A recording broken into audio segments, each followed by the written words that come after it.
एक शाम की बात है। एक दिन दादाजी अपने खेतों से काम करके घर लौट रहा था। तभी दादाजी के पीछे से कुछ चलने की आवाज आती है। तो दादाजी पीछे मुड़कर देखता है और उसे देखते ही बहुत डर जाते हैं और वहाँ से बहुत तेजी के साथ भागते हुए अपने घर वापस आ जाता है और वह सारी बातें अपनी पोता वीर को बताता है।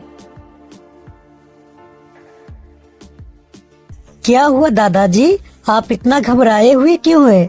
अरे वीर बेटा, जल्दी से घर के सारे खिड़की और दरवाजे को बंद कर दो। गांव में एक भूतिया दानव आ गया है। ये आप कैसी बातें कर रहे हैं दादाजी? हाँ बेटा, मैं सच कह रहा हूँ। रास्ते में मैंने एक अजीब दानव देखा है जिसके 2 लंबे लंबे दांत और लंबी लंबी बाल भी है और उसका विशाल चेहरा बहुत भयानक है।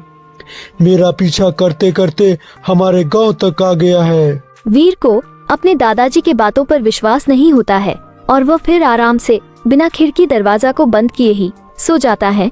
अगली सुबह जब वीर उठता है तो देखता है दादाजी घर में नहीं है। तो उसे लगता है दादाजी खेत गए होंगे। फिर वह घर से बाहर निकल आता है तो उसे कुछ गांव वाले आपस में बात करते हुए नजर आते हैं।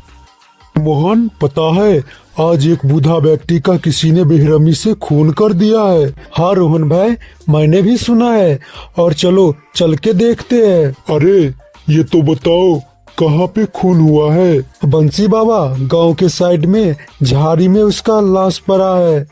चलो चल के देखते हैं। फिर वीर घबराते हुए कुछ सोचने लगता है, कहीं मेरे दादाजी का खून तो नहीं हो गया। और वो भी उस गांव वाले के साथ झाड़ी की ओर चले जाते हैं।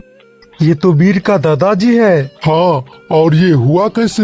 लगता है ये जरूर उस खूंखार दानव का काम है।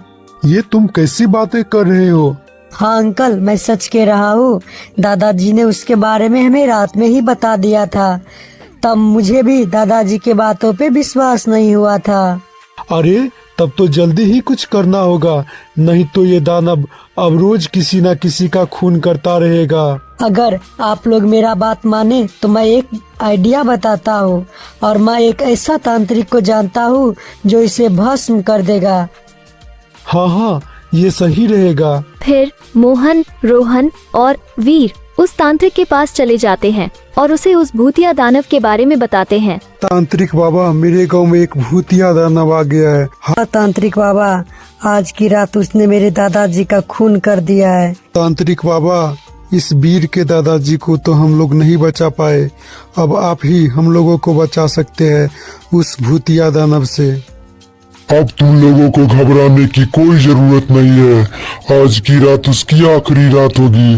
आज की रात ही मैं उसे अपनी जादुई से कैद कर लूंगी और उसे सदा के लिए भस्म कर दूंगा। फिर तांत्रिक उसके गांव आ जाते हैं और छुपकर रात होने का इंतजार करने लगता है। जैसे ही भूतिया दानव ने गांव में कदम रखा, तांत्रिक ने उसे सही समय पर अपनी जादू चलाकर उसे अपने वश में कर लेता है और उसे वही भस्म कर देता है। इस प्रकार गांव वाले को उस भूतिया दानव से हमेशा हमेशा के लिए छुटकारा मिल जाता है।